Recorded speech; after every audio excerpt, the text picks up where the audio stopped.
Hello, আজকে চলে এলাম কুমড়ো শাক রান্না নিয়ে।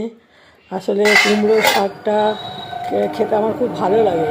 মানে লাউ শাকের থেকে কুমড়ো শাকটা আমাদের ছোটোবেলা থেকে খাওয়া অভ্যাস, তো আমরা ওটাই খাই। তো আমাদের কাজের মেয়ে ওর বোনের বাড়িতে, কাজের মেয়ে বলা ভুল হবে কারণ ওরা আমাদের জন্য যা করে, কাজের মেয়ে না, আমাদের হচ্ছে ওরা একদিন না থাকলে আমাদের চলে না। যাই হোক, ও বোনের বাড়ি থেকে বোনের বাড়িটা হয়তো লাগিয়েছে, তো সেখান থেকে টমেটো, কাঁচা টমেটো, কুমড়ো শাক সব কিছু নিয়ে এসছে, আমার জন্য নিয়ে এসছে। তো আমি ওটাকে আজকে রান্না করছি। আমার অনেকদিন ধরে খেতে ইচ্ছা করছিলো কুমড়ো শাক।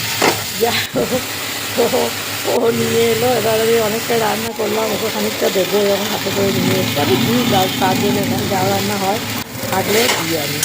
তো কুমড়ো শাকটা দেখো আমি কীভাবে রান্না করলাম, এভাবে আমার মা রান্না করতো। তো মায়ের মতো হয়তো অতটা টেস্ট হবে না আমি জানি না, তো চেষ্টা করলাম। এই বড়া দিয়ে মা কুমড়োর শাক এত সুন্দর রান্না করতে। হ্যাঁ, আমার ভিডিওটা এখানে শেষ করলাম।